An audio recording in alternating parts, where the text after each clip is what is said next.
Isiniwala ni Senator Leila de Lima na kabilang si Lieutenant Colonel Ferdinand Marcelino sa mga pumipilit na tumistigo laban sa kanya hinggil sa pagdinig ng lower house sa bentahan ng droga sa New Bilibid prisons.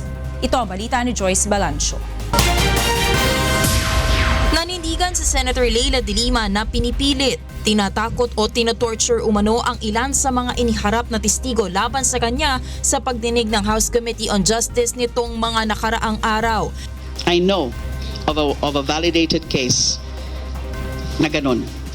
Linabas ng SAF, dinala sa ISAF. I won't tell you kung kailan to nangyari kasi baka matukoy nila kung sino yan. Kawawa naman. And then nung binalik, talagang signs of wala namang physical torture but signs of psychological torture. Kabilang anya si Lieutenant Colonel Ferdinand Marcelino sa mga tinatarget umano ng kanyang mga kaaway upang lumantad sa publiko at idawit siya sa operasyon ng droga sa loob ng mga kulungan.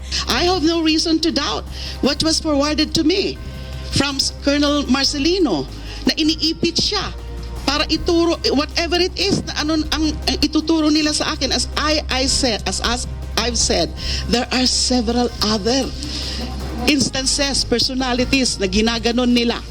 Isang text message rin anya ang natanggap ng senadora patungkol naman kay PNP Deputy Chief for Operations Director General Ferdinand Magalong na umunay nagsabi na naniniwala rin siyang inosente si de Lima.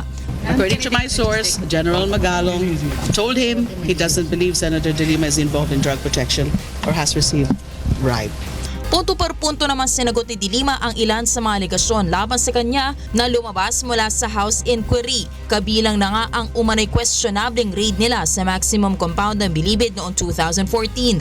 Ayon sa senadora, hindi magkasundo noon sina dating Bureau of Corrections Director Franklin Bucayo at si PNP General Ferdinand Magalong kaya't hindi naisama ang grupo ni Magalong noon sa raid. Dagdag pa niya, ang DOJ at NBI ang may jurisdiksyon sa Bucor kaya't ito ang namuno sa raid, habang tumayong support group na lang ang NCRPO, SAF at iba pang units.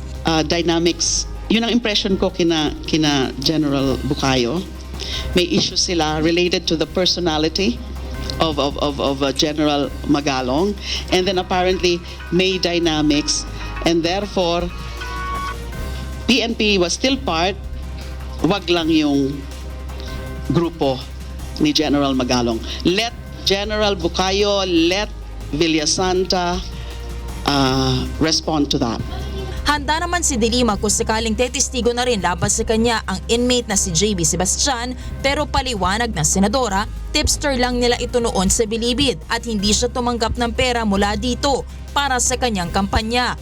Ipinag-utos rin anya ni de Lima na ilipat rin si Sebastian sa Building 14 kasama ang Bilibid 19 matapos ma-issue na nabibigyan siya ng special treatment. Samantala, itinanggi naman ng senadora ang aligasyong maliban sa kanya ay may mas mataas pang opisyal ng pamahalaan noon na nakinabang sa drug operations sa kulungan. Sino pa ba ang official na yellow na mas mataas sa akin?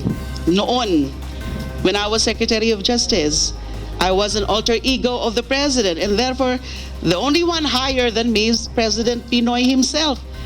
And so are they saying it's my president who is also a beneficiary of these things? Of course not. You know Pinoy. I mean, very outlandish, very outrageous. Ayon kay Senator de Lima, pansamantala muna siyang umalis sa kanya tinitirhan ngayon dahil sa banta ng kanyang buhay. Pero nanindigan ng senadora na hindi siya magre-resign at pinag-iisipan na rin ang ilang legal actions upang maprotektahan ang kanyang sarili. Joyce Balancho, UNTV News and Rescue, Senate of the Philippines.